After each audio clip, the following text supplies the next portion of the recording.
చర్చికి వెళ్తున్నాంలే, ప్రార్థన చేసుకున్నాంలే అని మనం అనుకోకూడదు. కానీ ఎప్పుడు కూడా దానియేలులాగా నిర్దోషిగా మనము దేవుని దగ్గర ధైర్యంగా మనము నిలబడాలి. దానియేలు దగ్గర దోషం నేరం ఉన్నాయా? లేవు. వాళ్ళు ఎంత వెతికినా దొరికినాయా? దొరకలా. సింహాలు ముట్టుకున్నాయా? ముట్టుకోలే. ఎవరు వచ్చి అడ్డమడ్డారు? దేవదూతను పంపించాడు. మనం నిర్దోషులుగా ఉంటే 100 మంది మన మీద నిందలు వేసేప్పటికి అది నిజం కాదు. దేవుడు ఏం చేస్తాడు? మనం తప్పిస్తాడు. కాబట్టి బైబిల్ ఒక మాట ఉంది, నీవు వ్యాజ్యమాడినప్పుడు న్యాయ విమర్శ నీవు గెలిచదు అని రాస్తుంది. కానీ మనం అన్యాయంగా అనేకులు వేయచ్చు, దానికి ఒక టైం పట్టింది. మనం మౌనంగా ఉంటే దేవుడు మన పక్షాన కార్యం చేసి మనకేం చేస్తాడంట? న్యాయము చేస్తాడు. దానిలో ఎవరి దగ్గరికి పోలేదు. సరే దేవుడికి అన్నీ తెలుసు అని చెప్పి ధైర్యంగా వెళ్ళిపోయాడు. సింహాల బోన్లు వేసారు, కానీ దానియేలుని ఏ సింహమో ముట్టుకోవాలి. రాత్రి అంతా సింహాలు మౌనంగా ఉన్నాయంట. ఎవరంట? రాత్రి అంతా సింహాలు ఆయన ముట్టుకోలేదు. ఎక్కడ మనిషితో సింహాలు వదిలిపెడతాయా? అవి 20 50 ఎన్ని సింహాలను తెలియదు దాని లోపల. అన్ని సింహాలు కూడా ఏమైనా నోర్లు మూసుకొని చూస్తాయి. దానిలో భయపడ్డా? భయపడలేదు. ధైర్యంగా ఉంచున్నాడు. కాబట్టి మనం కూడా నీతిమంతుడు సింహం వల్ల ధైర్యంగా ఉంటాడు. అందుకని మనం మనకి జీవితంలో నిర్దోషులుగా నిష్కలంకులుగా కనుక మనం ఉన్నట్లయితే కనుక మన యొక్క జీవితంలో ఏం జరుగుతుందంట? మంచే జరిగిద్ది. కాబట్టి ప్రతి దేవుని బట్టి కూడా మనం గుర్తించాల్సి అంటే మనకి మంచి జరగాలి అంటే కనుక నిర్దోషులుగా మనం ఉన్నట్లయితే కనుక ఎవరు మనల్ని ఏమీ చేయలేరు. కాబట్టి ప్రతి దేవుని బట్టి గుర్తించాల్సి అంటే మనం నిర్దోషుకున్నట్లయితే కనుక ఏ ఒక్కరు మనం ముట్టడానికి వీలు కానే కాదు. అందుకని మనం నిర్దోషులుగా ఉండాలి. యేసు విషయంలో పిలాతు చెప్పాడు, ఆయన యందు ఏ దోష నాకు కనపడదు. కాబట్టి మనం కూడా ఎదుటి మనిషి మనం నిలబెట్టినప్పుడు నిలదీసినప్పుడు చూసినప్పుడు మనలో ఏ దోషం కూడా కనపడదు. కాబట్టి దోషాలను తీసేది ఎవరంటే యేసు రక్తము. చెప్పనందరూ, యేసు రక్తం మాత్రం మనల్ని ఏం చేస్తాడంట? దోషాలని తొలగిస్తుంది. కాబట్టి మొట్టమొదటిగా ఎఫెసీయులకు రాసిన పత్రిక 5వ అధ్యాయం 27వ వాక్యం చూడండి. ఎఫెసీయులకు రాసిన పత్రిక 5:27 వాక్యం. అటువలే క్రీస్తు కూడా సంఘమును, మీ భార్యలను ప్రేమించుడి.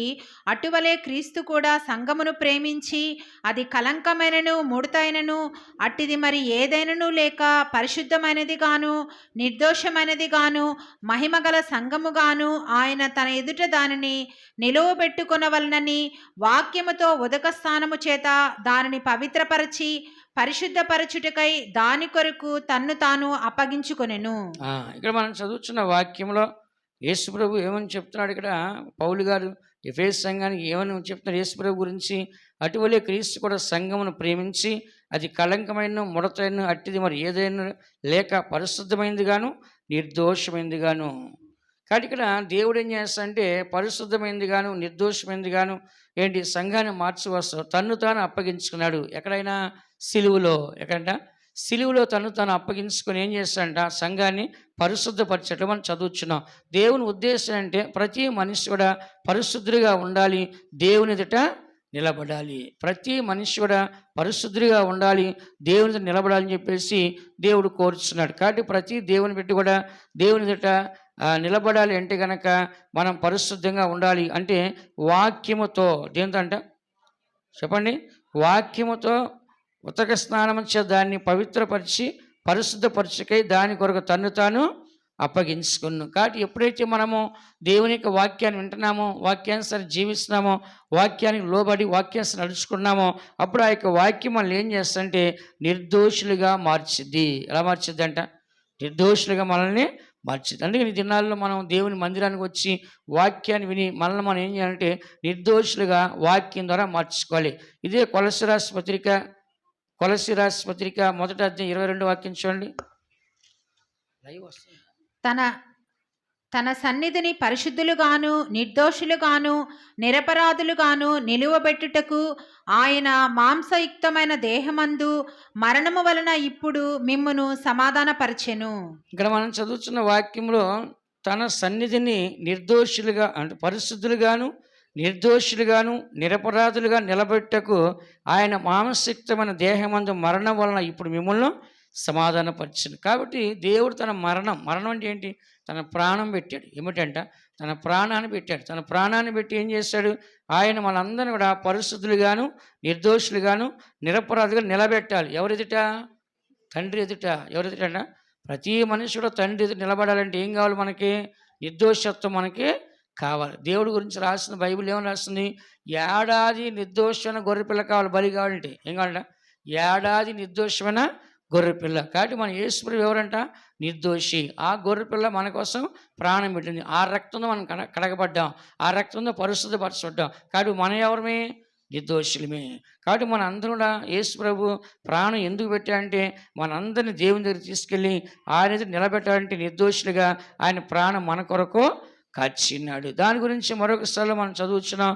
1 పేతురు రాసిన పత్రిక 1వ అధ్యాయం 19వ వాక్యం చదివితే ఆ రక్తం అనేది మనల్ని నిర్దోషులుగా నిలబెట్టడానికి ఆయన కార్చినట్లుగా చదువుతున్నాం.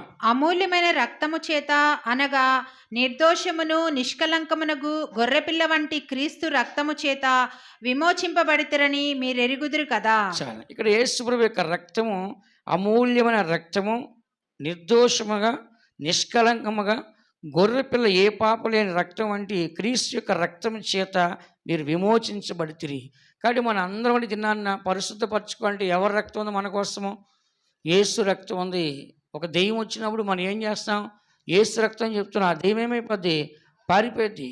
కానీ ఆ రక్తం మన కోసం పెట్టాడు కాబట్టి ఆ రక్తంలో చాలా శక్తి ఉంది. అందుకని ప్రతి మనుషుడు ఏం చేయాలంటే ఆ రక్తాన్ని మనం ఉచ్చరించాలి. ఏ కష్టాలున్నా యేసు రక్తం అని మీరు చెప్పండి, వెంటనే ఒక ధైర్యము, ఒక బలం అనేది మీకు తెలియకుండా ఒక ఎమోషన్ అనేది లోపల వచ్చేస్తుంది అనమాట. అందుకని ఇక్కడ చదువుతున్నాం, యేసు యొక్క రక్తం మామూలు రక్తం కాదు, నిర్దోషమైన రక్తము, నిష్కలంకమైన రక్తం. అంటే దాంట్లో ఏ పాపం అనేది లేదు. అందుకని ప్రతి దేవుని బిడ్డ గుర్తించాల్సి అంటే దేవుని యొక్క రక్తము నిర్దోషమైంది, నిష్కలంకమైంది, పవిత్రమైంది, పరిశుద్ధమైంది. కాబట్టి ఆ రక్తం వల్ల మనము అనుదినం కూడా పరిశుద్ధపరచబడాలి. హెబ్రీ రాసిన పత్రిక 9వ అధ్యాయం 14వ వాక్యం చదివినట్లయితే, హెబ్రీ రాసిన పత్రిక 9వ అధ్యాయం 14వ వాక్యం. నిత్యుడగు ఆత్మ ద్వారా తన్ను తాను దేవునికి నిర్దోషినిగా అర్పించుకొనిన క్రీస్తు యొక్క రక్తము నిర్జీవ క్రియలను విడిచి జీవము గల దేవుని సేవించుటకు మీ మనస్సాక్షిని ఎంతో ఎక్కువగా శుద్ధి చేయును. నిత్యుడుగా ఆత్మ ద్వారా తన్ను తాను దేవునికి నిర్దోషినిగా అర్పించుకున్నాడంట. ఎలా అంటే పాపం చేసి సాక్షిపోలా, పాపం చేసి శిక్ష పొందలే. ఎలా శిక్ష పొందాడు? ఆయన నిర్దోషిగా శిక్ష పొందాడు. ఎవరి కోసము? మన కోసము. చెప్పండి అందరూ, ఎవరి కోసం అంట? ఎందుకు మన కోసము? దేవునికి మనుషులకు మధ్యవర్తిగా వచ్చాడు, మీడియేటర్గా వచ్చి మన పాపాలన్నీ క్షమించి మనల్ని పరిశుద్ధపరిచి మనల్ని ఎక్కడ తీసుకెళ్తున్నాడు? దేవుని దగ్గరికి తీసుకెళ్తున్నాడు. అందరి కండ్లు మూసుకొని ఈ ఉదయకాల సమయాన్న దేవుని పెట్టిన మనము ఈ వాక్యాలు మనం చదివిన్నాం. మనం దేవుని యొక్క దృష్టిలో మనము ఎలా ఉండాలంటే మనము నిర్దోషులుగా ఉండాలి, ఆత్మలో కపటం లేని వారు ఉండాలి. అలాగే మన దృష్టికి మనం నిర్దోషి కనపడవచ్చు, కానీ యెహోవా మన ఆత్మలు పరిశోధిస్తాడు. అలాగే నిర్దోషులు కనిపెట్టము, యథార్థవంతులను చూడుము, సమాధానపరిచేవారు సంత నిలిచని మనం చూసినాం. అలాగే దావీదు చెప్తున్నాడు, నేను నిర్దోషి మార్గమున నా యథార్థ హృదయంతో నా ఇంట్లో నడుచుకుంటానని దావీదు చెప్తున్నాడు. అలాగనే ఆయన నీ దోషములన్నింటిని కూడా క్షమించడం, నీ సంకటములు కుదుర్చడం మనం చదువుచున్నాం. దోషములు నేరములు ఎంచి ఉంటే ఎవడు కూడా ఆయనతో నిలబడలేదని మనం చదివిన్నాం. అలాగనే మరి చూసినట్లయితే దానియేలు మనం చూసినాం, ఆయన కూడా నిర్దోషుకున్నాడు, ఆయన కూడా నేరం మోపడ వచ్చారు, కానీ అక్కడ ఏ నేరం కూడా కనపడలేదు. అయినా సింహాల బోన్లు వేశారు. కానీ దావీదు బయటకు వచ్చి ఒకటే మాట్లాడాడు, నేను నీ దృష్టికి నా దేవుని దృష్టికి నిర్దోషిని కనుక నా దేవుడు దేవదూతలు పంపించి నన్ను కాపాడినని చెప్పినాడు. అందుకని మరి పౌలు కూడా చెప్పాడు, ఆ ఎఫెసు సంఘానికి చెప్పాడు, క్రీస్తు తన యొక్క శరీరాన్ని మన నిర్దోషిగా మార్చక ఆయన వాక్యాన్ని మన కొరకు అప్పగించాలని. అలాగే కొలసిలో చదివిన మనందరూ పరిశుద్ధులుగా నిర్దోషులుగా ఆయన ఎదుట నిలబడాలని మాంసమే అనే శరీరములు ఆయన మరణించమని చదివిన్నాం. అంత మాత్రమే కాదు, క్రీస్తు యొక్క రక్తము అది అమూల్యమైనది. ఆ రక్తం మన కోసం సిలువలో ఆయన అప్పగించమని చదివిన్నాం. చివరగా కూడా మనం చదివిన్నాం, దేవుని బిడ్డ మనము ఆయన యొక్క రక్తము వాళ్ళని సంపూర్ణంగా మార్చుకుంటూ ముందుకు తీసుకెళ్తుంది. అందుకని మనం కూడా ప్రతిదినము మన జీవితాన్ని సరి చేసుకోవాలి. దేవుడు మన పాపాలు మన దోషాలు ఒప్పుకొని మనం విడిచిపెట్టినట్లయితే దేవుడు మన నిర్దోషులుగా నిష్కలంకులుగా మార్చి పరలోక రాజ్యంలో ఆయన నిలబెట్టకు ఆయన త్వరగా రాబోచున్నాడు. ఆయన వచ్చేప్పుడు నిర్దోషులుగా ఆయన ఎదుర్కొంటే దేవుడు మనకు సహాయించను గాక, దేవుడు మనల్ని ఆశీర్వదించను గాక. నా యందున్న